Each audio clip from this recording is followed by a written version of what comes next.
우리가 그동안 이제 다윗 시리즈를 진행을 하고 있었습니다. 그런데 지난주에 사무엘 상이 딱 끝났습니다. 무슨 말이냐면 시즌 1이 끝났다는 겁니다. 그래서 이제 우리가 다음번부터 살펴볼 말씀은 사무엘 하로 시작이 되고요. 사울이 죽는 그동안 다윗을 괴롭혔던 최대 빌런 사울이 죽고 앞으로 이제 왕으로서의 다윗의 이야기 시즌 2가 시작됩니다. 마침 오늘은 성찬 예배입니다. 시즌 2로 넘어가는 이 시점에 우리가 다시 한번 예수님의 가르침을 기억하고 또 예수님 주셨던 은혜를 기억하고 우리가 성찬을 나누며 다시 한번 그 예수님을 마음 새기는 시간이 되기를 소원하면서 오늘 말씀은 예수님에 대한 이야기를 좀 나누려고 합니다. 대부분 한국을 이렇게 떠나오신 지 오래 되셔서 이런 분을 만나보신지 모르겠는데 혹시 만나보신 적이 있나요? 도를 하십니까? 요즘에는 이렇게 안 물어본다고 하더라고요. 눈빛이 참 맑으시네요. 이렇게 물어보거나 인상은 좋은데 안 좋은 기운이 있으시네요. 이렇게 물어본다고 합니다. 제가 이제 신학대를 나름 뜨거웠던 그 신학대를 다니던 시절에 제가 이제 집을 가고 있는데 어떤 분이 저를 딱 붙잡고 이렇게 물어보셨습니다. 담배불 좀 빌릴 수 있을까요? 그러니까 저는 담배를 펴본 적도 없는데 담배를 이렇게 불을 빌려달라고 해서 제가 이렇게 당황해하니까 바로 이어서 도를 아시냐고 물어보더라고요. 접근하는 방법이었습니다. 저는 이제 알고 싶지 않다고 대충 이야기를 하고 지나쳐 갔는데 가면서 들었던 생각이 내가 요즘 기도를 좀 덜했나? 내 요즘 얼굴이 조금 그런 게 필요한 사람처럼 보였나? 은혜가 떨어졌나? 여러 생각들을 했던 적이 있었습니다. 만약 여러분에게 누가 저렇게 도를 아시나요? 라고 물어본다면 여러분들은 어떻게 대답하시겠습니까? 어떻게 대답을 해야 되겠습니까? 당당하게 아시나요? 그러면 알고 있다고 대답을 해야겠죠. 알고 계시죠. 그렇죠. 예수 그리스도를 우리는 다 알고 있습니다. 오늘은 예수의 길이라는 제목으로 말씀을 나누려고 합니다. 말씀을 함께 읽고 또 그 말씀 속에서 우리에게 주시는 하나님의 은혜를 나누려고 합니다. 마가복음 8장 27절부터 38절 말씀입니다. 잘 보이시나요? 글씨가 작으신가요? 네. 지금 키울 수는 없고요. 다음 주부터 제가 키워드리겠습니다. 조금 이제 방법을 좀 바꿔서 만들어 봤는데 좀 작은 느낌이 있어서 다음 주부터는 글씨를 좀 크게 해보도록 하겠습니다. 함께 봉독하겠습니다. 예수와 제자들이 빌립보 가이사랴 여러 마을로 나가실 때 길에서 제자들에게 물어 이르시되 사람들이 나를 누구라고 하느냐? 제자들이 여쭤하는데 세례 요한이라 하고 더러는 엘리야 더러는 선지자 중에 하나이다. 또 물으시되 너희는 나를 누구라 하느냐? 베드로가 대답하여 이르되 주님 그리스도이시니라 하매 이에 자기의 일을 아무에게도 말하지 말라 경고하시고 인자가 많은 고난을 받고 장로들과 대제사장들과 서기관들에게 버림받아 죽임을 당하고 사흘 만에 살아나야 할 것을 비로소 그들에게 가르치시되 드러내놓고 이 말씀을 하시니 베드로가 예수를 붙들고 항변하매 예수께서 돌이키사 제자들을 보내시며 그들을 꾸짖어 이르시되 사탄아 내 뒤로 물러가라. 내가 하나님의 일을 생각하지 아니하고 도리어 사람의 일을 생각하는도다 하시고 우리와 제자들을 불러 이르시되 누구든지 나를 따라오려거든 자기를 부인하고 자기 십자가를 지고 나를 따를 것이니라. 누구든지 자기 목숨을 구원하고자 하면 잃을 것이요 누구든지 나와 복음을 위하여 자기 목숨을 잃으면 구원하리라. 사람이 만일 온 천하를 얻고도 자기 목숨을 잃으면 무엇을 유익하리요? 사람이 무엇을 주고 자기 목숨과 바꾸겠느냐? 아멘.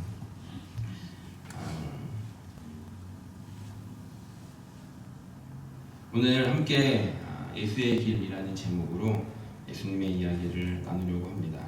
오늘 함께 읽은 말씀의 첫 장면은 이렇게 시작합니다. 예수와 제자들이 빌립보 가이사랴 여러 마을에 가실새 길에서 제자들에게 물어 이르시되 사람들이 나를 누구라고 하느냐. 예수님께서 활동하셨던 지역이 있으셨습니다. 저기 보시면 이렇게 동그라미를 쳐놓은 갈릴리 호수 근처에서 예수님께서 주로 활동을 하시고, 또 예수님께서 예루살렘 남쪽으로 왔다 갔다 하시면서 이렇게 사역을 하셨는데, 예수님께서 오늘 지금 제자들과 함께 방문하신 지역은 가이사랴 빌립보라고 하는 곳입니다. 위에 빨간색으로 표시해 놓은 지역인데요. 갈릴리에서 북쪽으로 한 40km 정도 떨어진 그 지역입니다. 그러면 가깝지 않은 길이겠죠. 예수님께서 주로 다니셨던 지역도 아니었습니다. 그런데 그곳으로 제자들을 데리고 가셨습니다. 그랬다는 건 분명한 이유가 있을 것입니다.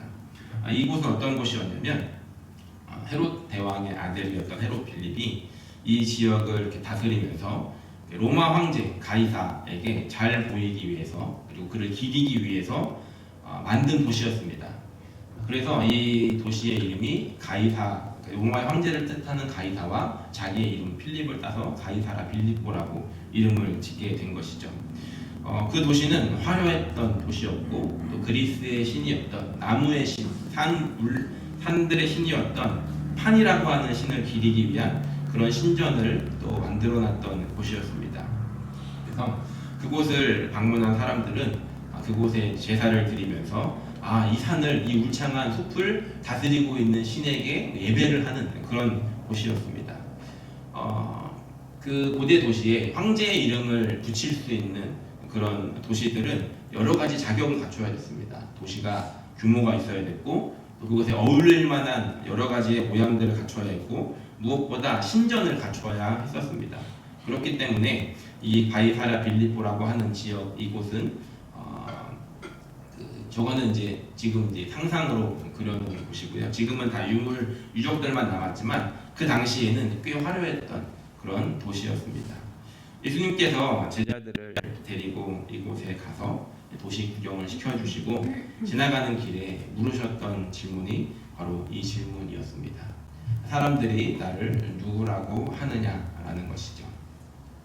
그때 제자들이 예수님께 이렇게 대답을 하게 됩니다. 한번 같이 읽어볼까요? 제자들이 여자와 이르되 세례 요한이라 하고 더러는 엘리야 더러는 선지자 중에 하나이다.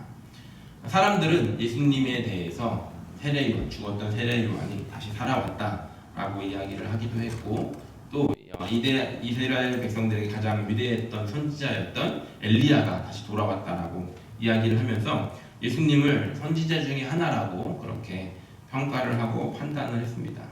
그래서 이제 예수님께서는 사람들의 평가가 아니라, 사람들이 나에게 대해서 이야기하는 것이 아니라, 그동안 같이 다녔던 너희들이 지금 나를 봐왔는데 너희들은 그러면 나를 어떻게 생각하느냐, 나를 누구라고 하느냐라고 이제는 제자들에게 물어보십니다. 만약 예수님께서 여러분들에게 지금 이 자리에 오셔서 딱 봤더니 예수님 옆에 계시는 겁니다. 상상을 하는 거죠. 그리고서 예수님이 물어보시는 겁니다. 너는 나를 도대체 누구라고 하니? 사람들이 말하는 거 말고 너에게 나는 누구니? 라고 물어보신다면 여러분들은 어떻게 대답을 하시겠습니까? 어떤 대답을 하실 준비를 하고 살고 계십니까? 우리는 이제 답을 알죠. 베드로가 했던 답을 알아서 자연스럽게 그 답을 말할 수 있지만, 우리가 이 질문 앞에서 한번 냉정하게 생각을 해보아야 한다는 겁니다. 예수님은 나에게 어떤 존재인가? 과거에 살았던 역사 속의 인물인가? 아니면 우리가 내가 아니라 누군가가 만났다라고 이야기하는 그런 분이신가? 아니면 정말 내가 만난 분인가? 그리고 나를 구원하시고 나를 인도하시는 그런 분이신가라고 하는 그런 질문의 대답들을 할 수 있어야 한다는 것입니다. 그때 베드로가 예수님께 이렇게 대답을 합니다. 같이 한번 읽어보겠습니다. 또 부르시되 너희는 나를 누구라 하느냐 하니 베드로가 대답하여 이르되 주는 그리스도시니이다. 마태복음에서는 이렇게 또 기록을 합니다. 시몬 베드로가 대답하여 이르되 주는 그리스도시요 살아계신 하나님의 아들이시니다. 살아계신 하나님의 아들이라는 부분을 덧붙여서 대답을 하게 되죠. 여기까지 보면 베드로가 정답을 얘기했습니다. 예수님께서 원하셨던 그 대답을 딱 하게 되죠. 주는 그리스도이십니다. 그리고 하나님의 아들이십니다. 라고 고백을 했다는 겁니다. 이 그리스도라고 하는 것은 히브리어로는 여러분들이 많이 들어보셨을 메시아입니다.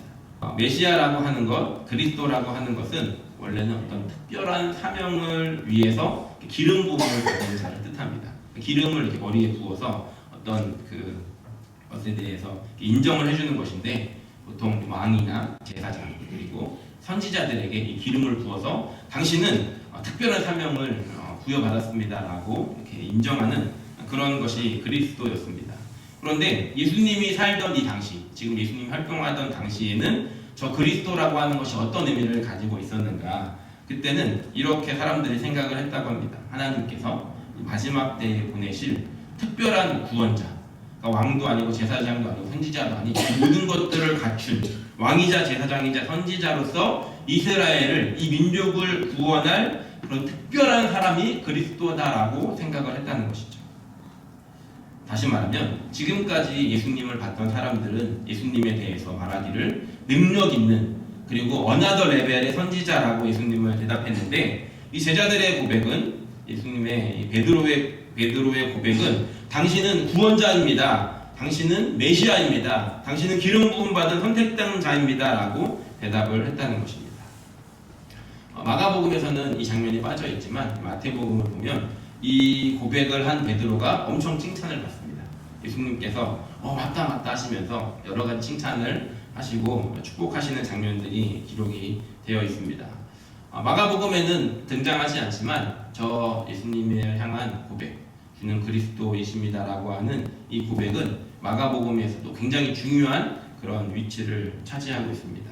마가복음 1장부터 16장까지가 있는데 8장에 딱 기록이 되어 있습니다. 무슨 말이냐면 가장 중요한 것을 이렇게 중간에 놓는 어떤 그런 양식이 있는데, 저 고백 전과 후로 마가복음의 이 판도가 바뀌어지게 됩니다. 앞에는 어떤 내용들이 있냐면 예수님이 기적을 일으키고 죽은 사람을 살리고 사람들을 먹이고 병 걸린 사람들을 고쳐주고 귀신을 쫓아내고 여러 개의 기적들이 막 일어납니다. 그래서 저 장면 앞에는 예수님의 사역들, 그런 기적들에 대해서 많이 기록을 하고 있는데, 저 말씀, 베드로가 했던 저 고백 이후로 어떻게 바뀌어지냐면 예수님께서 어떤 길을 가셨는가, 예수님께서 십자가의 길을 어떻게 가셨는가에 대한 부분으로 이 말씀의 이 포인트가 바뀌어지고 있는 것을 우리가 보게 됩니다. 그러니 저 고백은 굉장히 중요한 고백이고, 베드로가 했던 저 고백이 얼마나 무게감이 있는 고백인지 우리가 생각해 볼 수 있다는 것이죠. 그런데 예수님께서 저 베드로의 고백을 들으신 후에 마태복음에서는 칭찬을 하신 후에 한 말씀을 더 하십니다. 왜냐하면 제자들이, 베드로를 비롯한 제자들이 예수님을 그리스도라고 인정했기 때문에 예수님께서 이제 너희들이 어느 정도 레벨이 왔으니 내가 비밀을 하나 풀어놓겠다라고 하면서 말씀을 하십니다. 31절 말씀을 보니까 이렇게 기록합니다. 인자가 많은 고난을 받고 장로들과 대제사장들과 서기관들에게 버림받아 죽임을 당하고 사흘 만에 살아나야 할 것을 비로소 그들에게 가르치셨다라고 기록합니다. 말씀을 보면 예수님께서 버려짐을 당하고 죽임을 당하고 살아나고, 지금 제자들에게는 있을 수 없는 일이었습니다. 왜냐하면 베드로가 이제 듣고 있으니까 뭔가 이상한 겁니다. 왜냐하면 베드로에게 있어서, 베드로뿐만이 아니라 그곳에 있었던 제자들에게 있어서 메시아라고 하는 존재, 그리스도라고 하는 존재는 어떤 존재였냐면 지금 압제를 당하고 있는, 억압받고 있는 로마로부터 이스라엘 민족을 구원할 그런 사람으로 생각을 했다는 것입니다. 그래서 지금 제자들이 예수님을 향해서 당신은 그리스도입니다 라고 하는 이 고백은 어떤 기대를 갖게 했냐면, 예수님 많은 능력을 행하시지 않았습니까? 기적들을 일으키고, 그래서 그 능력으로, 그 기적들로 로마를 다 때려 부시고 다윗 시대의 영광을 회복하는, 이스라엘의 구원이고 그것을 하는 게 메시아라고 사람들이 생각한 것처럼 이 제자들도 그렇게 생각을 했다는 것이죠. 그래서 예수님을 향해 그리스도이십니다라고 고백은 했지만 그 마음속에는 예수님이 저 능력을 통해 우리 이 민족을 로마로부터 구원할 것이다 라고 생각을 했다는 겁니다. 그런데 예수님께서 자, 메시아가 무엇을 해야 되는지 알려줄게라고 하면서 던졌던 말씀은 버려지고 죽임을 당하는 그런 일이었다는 것이죠. 물론 예수님은 부활까지 말씀하셨지만 제자들은 저때는 부활이라는 걸 들어본 적이 없기 때문에 무슨 말을 하는지 관심도 없었을 것입니다. 그리고 베드로의 반응이 32절에 이렇게 기록합니다. 드러내놓고 이 말씀을 하시니 예수님께서 말씀을 처음 하셨습니다. 그랬더니 베드로가 예수님을 붙들고 항변했다라고 기록합니다. 저걸 원문을 보니까 굉장히 강하게 말한 겁니다. 질책하고 경고하고 꾸짖고 지금 예수님을 붙잡고 이렇게 말씀하는 겁니다. 베드로가 그건 아니지 않습니까? 아주 무슨 말씀을 하시는 겁니까? 그러시면 안 되죠 라고 지금 예수님을 꾸짖고 있는 예수님에게 굉장히 강하게 어필하고 있는 베드로의 반응이라는 겁니다. 베드로의 마음에 이런 마음이 있었던 것 같아요. 뭐냐면 예수님이 죽는다, 세상에 어떤 뭔가를 일으키는 것이 아니라 그냥 힘없는 존재로 그렇게 이 세상을 떠난다. 베드로가 생각했던 메시아는 그러면 안 되는 것이었습니다. 그렇기 때문에 예수님을 향해 이렇게 반응을 했다는 것입니다. 베드로는 예수님을 따르면서 예수님을 따라가고는 있었지만 그러면서 예수님이 어떤 분이신지 그 능력은 봤지만 지금 예수님을 따라가고 있는 이 길이 어떤 길인지는 몰랐다는 것이죠. 그렇게 예수님의 이야기를 듣게 되자 베드로는 예수님이 가시는 그 길에서 예수님을 자기가 가는 길로 데리고 오려고 했다는 거예요. 예수님을 붙들고 그거 아니죠. 이쪽입니다 라고 하려고 했다는 것이죠. 베드로 입술로는 예수님이 그리스도라고 고백은 했지만 답을 마치긴 했지만 그게 어떤 걸 의미하는지는 잘 몰랐다는 겁니다. 시험을 봐서 문제를 풀고 답은 맞췄는데 과정을 잘 못 썼다는 것이죠. 이런 답답한 모습을 보여주기 위해서 마가는 이 앞에 하나의 이야기를 그려놓았습니다. 그래서 이 이야기를 통해서 지금 이 제자들이 어떤 모습인지를 보여주는 장면이 있는데 22절부터 25절을 보면 한 맹인을 예수님이 고쳐주시는 장면이 있습니다. 그런데 저는 이제 저 말씀을 읽으면서 잘 몰랐을 때는 의아했습니다. 왜냐하면 예수님께서 저 맹인에게 안수를 하셨는데 이 프로세싱이 잘못됐는지 오류가 났는지 이 완벽하게 한 방에 이게 클리어가 안 됐다는 겁니다. 24절을 보니까 그 눈을 뜬 사람이 이렇게 이야기를 합니다.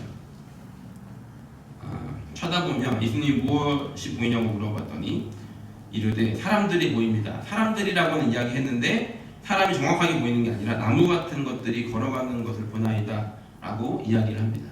지금 아예 안 보이는 곳에서 뭔가 보이기는 하는데 클리어하지 않으니까 사람들이 지나가는 것 같은데 이 나무가 걸어다니는 것처럼 보였다는 겁니다.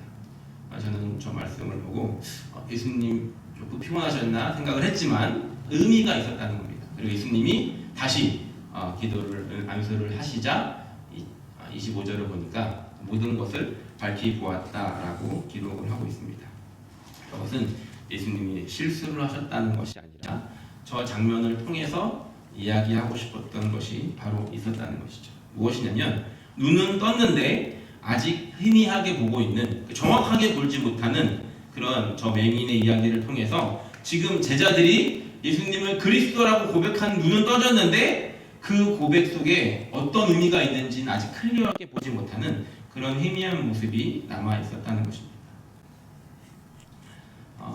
이 사건 이전까지 예수님의 사역들을 따라다녔던 제자들이 본 예수님, 제자들은 예수님을 보았지만 그것에 대해서 그 길에 대해서 완벽하게 이해하지 못했다는 것이죠. 그저 예수님의 기적들을 보면서 예수님의 능력들을 보면서 예수님은 분명히 하나님의 아들일 거야 라고 믿고 이분이 우리를 구원할 것이다 라고는 알았지만 예수님께서 그 일들을 이루시기 위해서 무엇을 하실지 이 진짜에 대해서는 깨닫지 못했다는 겁니다. 그러니 내가 원하는 모습이 아닐 때에 그 예수님에 대해서 베드로는 예수님을 꾸짖고 예수님에게 잘못된 것입니다 라고 오히려 이야기를 하고 있다는 것이죠. 오늘 이 말씀을 우리가 생각해보면 묵상해보면 이런 모습이 우리에게는 없는지 한번 돌아보는 시간이 되었으면 좋겠습니다. 예수님께서 뭔가를 하실 때, 아니면 하나님께서 어떤 일들을 이루실 때 우리 마음속에 불편함이 와서 예수님이 그러면 안 되지, 하나님은 그러시면 안 되지 라고 하는 마음이 있다라고 한다면, 분명히 하나님께서 뭔가를 하고 계신데 그것에 대해서 불평하거나 이건 아니다라고 하는 그런 생각이 든다면 하나님의 뜻을 헤아리기에는 아직 우리의 눈이 다 떠지지 않은 상태일 수 있다는 것입니다. 눈이 덜 띄어진 베드로가 정신을 못 차리고 예수님에게 이야기를 하자 예수님께서 정신이 번쩍 들도록 베드로에게 한 말씀을 하십니다. 33절 말씀에 이렇게 기록합니다. 예수께서 돌이키사 제자들을 보시며 베드로를 꾸짖어 이르시되, 지금 베드로만 꾸짖는 게 아니라 제자들을 보시고 너네도 다 똑같아 그러면서 지금 베드로에게 말씀을 하시는 겁니다. 사탄아, 내 뒤로 물러가라. 내가 하나님의 일을 생각하지 아니하고 도리어 사람의 일을 생각하는도다 라고 말씀하십니다. 조금 전까지 칭찬받았던, 별 5개 받았던 베드로가 갑자기 사탄이 돼서 예수님에게 꾸지람을 듣고 있는 그런 모습입니다. 베드로는 그 이야기를 듣고 바로 이제 경선모드가 돼서 이렇게 이제 쭈그리고 있었겠죠. 예수님께서 이렇게 말씀하셨습니다. 너가 하나님의 일을 생각하지 아니하고 사람의 일을 생각하고 있구나. 우리의 삶에 이렇게 하나님의 일과 또 사람의 일을 분별하지 못한 채 하나님의 일을 방해하거나 내 생각에 맞는 것이라고 하면서 하나님의 일인 것처럼 하고 살아간다면 예수님께 이런 꾸지람을 들을 수 있다는 것입니다. 가이사랴 빌립보에서 아까 저 웅장한 신전을 예수님께서 보여주시지 않았습니까? 저곳에 데려가셨던 이유가 분명히 있었을 것입니다. 예수님께서는 가르치심에 되게 은사가 있으셨으니까요. 저 신전을 제자들에게 보여주고 그때 제자들의 마음은 어떻겠습니까? 예수님이 함께 가서 로마의 그 위대한 신전을 딱 보여줬을 때 제자들의 마음, 저는 이제 이런, 혹시 들어보셨는지 모르겠는데 부럽지가 않아, 전혀 부럽지가 않아, 혹시 이런 노래 같지 않은 노래가 있습니다. 모르시니까 넘어가겠습니다. 제자들이 저 신전을 보면서 느꼈던 마음은 아마도 예수님과 함께 있었기 때문에 예수님의 능력이 더 커, 이제 저건 끝났어, 이렇게 생각을 하지 않았을까요? 예수님이 게임 체인저가 되셨기 때문이죠. 어찌 보면 제자들은 저 신전을, 그리고 저 로마를 향해서, 저 가이사를 향해서 대항할 수 있는 능력 있는 메시아로서의 예수님을 상상했을 것입니다. 그런데 예수님께서는 그곳에서, 저곳에서 저걸 보여주신 다음에 베드로의 고백을 받으신 후에 그 고백의 내용, 그리스도라고 하는 그 고백이 무엇인지에 대한 내용을 다시 정리를 해주시고 계시다는 것이죠. 다시 말하면 너가 그리스도라는 것을 알았다면 이제는 저런 모습이 아니라, 저것을 상상하는 것이 아니라 그리스도의 진짜 길이 무엇인지 배워야 한다라고 말씀을 하신다는 겁니다. 그리고 그 길이 십자가의 길이라는 것을 가르쳐 주십니다. 34절에 보니까 이렇게 기록을 하고 있습니다. 같이 한번 읽어보겠습니다. 무리와 제자들을 불러 이르시되 누구든지 나를 따라오려거든 자기를 부인하고 자기 십자가를 지고 나를 따를 것입니다. 예수님께서 십자가의 길이, 이제 가야 되는 그리스도의 길이 무엇인지를 가르치시면서 이렇게 말씀하십니다. 그래, 지금까지는 너희들이 내가 했던 능력을 보고 따라왔다면, 그리스도가 어떤 건지 정확하게 이해하지 못하고 따라왔다면 이제는 진짜 가야 되는 길이 무엇인지를 보여줄게 라고 말씀하시며 자기를 부인하고 자기 십자가를 지고 나를 따라와야 된다라고 말씀을 하시는 겁니다. 여기서 예수님 말씀하신 자기 부인이라고 하는 것은 자기를 혐오하거나 자기의 존재를 부정한다거나 자기가 가치 없다라고 생각하는 이런 게 아닙니다. 자기 부인이라고 하는 것은 내 삶의 주인이 나다라고 하는 그 자리, 나의 삶의 주인, 그리고 나의 이 삶의 이 왕좌에서 내가 내려오고 그 자리에 예수님이 앉을 수 있도록 하는 것이 바로 자기 부인입니다. 다시 말하면 내 삶의 주인이 내가 아니라 예수님입니다 라고 하는 이 고백이 바로 자기 부인이라는 것이죠. 나에게 주신 이 삶의 나의 가는 길이, 그리고 내가 결정하는 이 모든 발걸음의 자리가 내 자리가 아닌 주님의 자리입니다라고 고백하는 것이 바로 자기 부인입니다. 그리고 십자가를 지고 나를 따를 것이다라고 또 말씀하십니다. 십자가의 길을 간다는 것, 십자가를 진다는 것도 우리가 오해하지 않아야 합니다. 단순히 이렇게 몸이 아프거나 뭔가 이렇게 경제적으로 상황들이 어렵거나 인간관계가 힘들거나 그거를 막 참는 것이 그냥 십자가가 아니라는 겁니다. 십자가를 진다는 것은 예수님 때문에 우리가 당하는, 예수님을 선택하면서 함께 선택하는 것들입니다. 다시 말하면 말씀에 아까 나눈 것처럼 내가 주인이 아니라 예수님이 내 삶의 자리로 갈 수 있도록 나를 내려놓는 것, 그리고 누군가를 지배하기보다 예수님이 보여주셨던 것처럼 섬기는 것, 그리고 누군가에게 원수를 갚기보다 예수님이 가르쳐 주셨던 것처럼 용서하는 것, 내가 뭔가를 얻으려고 하는 것보다 하나님께서 원하시는 정직함을 선택하는 것, 이것이 바로 십자가의 길이라는 것입니다. 그런데 더 중요한 것이 있습니다. 그것은 무엇이냐면 그 뒤에 빨간 글씨로 제가 기록해 놓은 나를 따를 것이니라 라고 하는 저 메시지입니다. 내 십자가가 어떤 십자가인지, 얼마나 무거운지 가벼운지 어떤 모양인지가 중요한 것이 아니라 주님께서 나에게 맡겨주신 십자가, 그것을 지고 우리가 가야 되는 방향은 예수님을 따라가는 방향이어야 한다는 것입니다. 때로는 우리가 그 십자가에 집중을 하기도 합니다. 내 십자가 왜 이렇게 무겁나, 내 삶은 왜 이렇게 힘드나 라고 그 십자가에 집중하느라 예수님을 놓치면 안 된다는 겁니다. 주님께서 주신 십자가를 지고 예수님을 따라가는 것, 그리고 그것을 질 수 있는, 따라갈 수 있는 능력을 하나님으로부터 받아서 또 그것을 감당할 수 있는 그런 힘을 주시기에 주님을 신뢰함으로 따라가는 것이 바로 십자가를 따라가는 삶이라는 것입니다. 오늘 이 말씀을 다시 한번 우리의 마음에 새기며 돌아보기 원하는 것은 내가 주님을 따라간다라고, 따라가는 삶을 살기를 원한다고 고백했는데 나는 그러면 얼마나 주님을 잘 따라가고 있었는가를 생각해보는 시간이 되었으면 좋겠습니다. 혹시라도 내가 포기하지 못해서 예수님을 따라가지 못하는 것이 있었다라고 한다면 오늘 그것들을 내 마음에서 이 순서를 바꿔놓는 작업들이 있기를 소원합니다.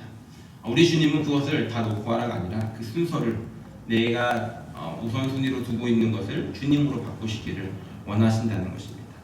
바라기는 오늘 저 여러분들의 삶에 그 예수님을 따라갈 수 있는 그런 마음, 그런 고백, 그런 결단이 있기를 간절히 소원합니다. 예수님께서는 이렇게 말씀하시고 더 무시무시한 말씀을 하십니다. 같이 한번 읽어보겠습니다. 35절부터 읽겠습니다. 누구든지 자기 목숨을 구원하고자 하면 잃을 것이요 누구든지 나와 복음을 위하여 자기 목숨을 잃으면 구원하리라. 사람이 만일 온 천하를 얻고도 자기 목숨을 잃으면 무엇이 유익하리요? 사람이 무엇을 주고 자기 목숨과 바꾸겠느냐? 누구든지 이 음란하고 죄 많은 세대에서 나와 내 말을 부끄러워하면 인자도 아버지의 영광으로 거룩한 천사들과 함께 올 때에 그 사람을 부끄러워하리라. 예수님께서 협박하려고 말씀하신 것이 아니라 우리가 무엇을 가장 소중하게 여겨야 하는가에 대해서 말씀하고 계시다는 것입니다. 예수님께서 이렇게 말씀하십니다. 나와 복음을 위하여 자기 목숨을 잃으면 구원하리라. 예수님을 위해 예수님과 함께 따라가는 삶에 이런 위험들이 있지만 그 삶을 살아가면서 우리가 이룰 수 있는 것, 결국은 예수님께서 그것을 통해서 우리를 구원하시겠다라고 말씀하십니다.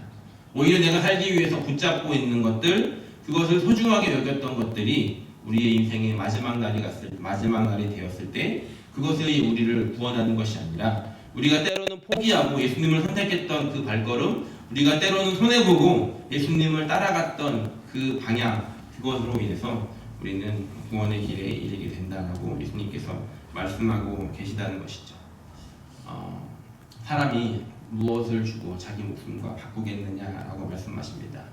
물론 우리의 살아있는 목숨도 소중하지만 우리 인생의 이 살아있는 이 생명을 끝나고 이제 주님 앞에 가는 날, 새로운 생명이 시작되는 그날 우리의 생명을 무엇과 바꾸시겠습니까? 바라기는 오늘 다시 한번 우리의 삶에 예수님의 은혜를 기억하며, 그리고 내가 예수님을 잘 따라가고 있는 삶을 살아가고 있었는가, 내 삶의 주인이 예수님이셨는가를 돌아보는 그런 하루가 되기를 소원합니다.